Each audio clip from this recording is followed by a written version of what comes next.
Madam, ಈಗ ನಾವು vitamin ಬಗ್ಗೆ ಮಾತನಾಡಲೇಬೇಕು. ಯಾಕಂದರೆ ವಿಟಮಿನ್ ಡಿ ಕಣ್ಣಿಗೆ ಬಹಳಷ್ಟು ಮುಖ್ಯ ಅಂತ ಹೇಳ್ತಾರೆ.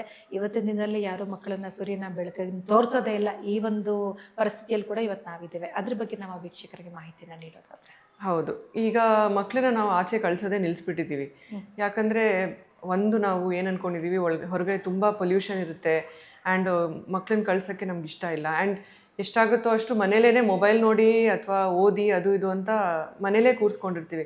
ಅದು ತುಂಬ ತಪ್ಪು. ಮಕ್ಕಳಿಗೆ ಸೂರ್ಯನ ಕಿರಣ ತುಂಬ ಇಂಪಾರ್ಟೆಂಟ್. ಕಣ್ಣಿನ ಒಳ್ಳೆ ಬೆಳವಣಿಗೆ ಅಂದರೆ ನಾರ್ಮಲಾಗಿ ಹೇಗೆ ಕಣ್ಣು ಬೆಳವಣಿಗೆ ಆಗಬೇಕೋ ಅದಕ್ಕೆ ವಿಟಮಿನ್ ಡಿ ತುಂಬ ಮುಖ್ಯ ಆಗುತ್ತೆ. ಸೊ ಅದರಿಂದ ನಾವು ಯಾವಾಗಲೂ ಹೇಳ್ತೀವಿ, ಒಳ್ಳೆ ಅಂದರೆ ಈಗ ಸೂರ್ಯನ ಕಿರಣ ಮಕ್ಕಳಿಗೆ ಕಣ್ಣೊಳಗಡೆ ಬೀಳಲೇಬೇಕು.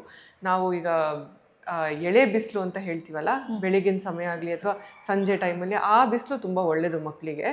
ಆ್ಯಂಡ್ ಈ ಸೂರ್ಯನ ನಾವು ಡೈರೆಕ್ಟಾಗಿ ನೋಡಬಾರ್ದು, ಅದರಿಂದ ಕಣ್ಣಲ್ಲಿ ತೊಂದರೆಗಳಾಗುತ್ತೆ. ಕೂಲಿಂಗ್ ಗ್ಲಾಸ್ ಹಾಕ್ಕೊಂಡು ಬೇಕಾದ್ರೆ ನೋಡ್ಬೋದು, ಬಟ್ ಹೊರಗಡೆ ಹೋಗಿ ಅವ್ರು ಆಟ ಆಡಿದ್ರೆ ಅಷ್ಟೇ ಸಾಕು. ಅದರಿಂದನೇ ಅವ್ರಿಗೆ ಕಣ್ಣಿನ ಬೆಳವಣಿಗೆ ಚೆನ್ನಾಗಾಗುತ್ತೆ.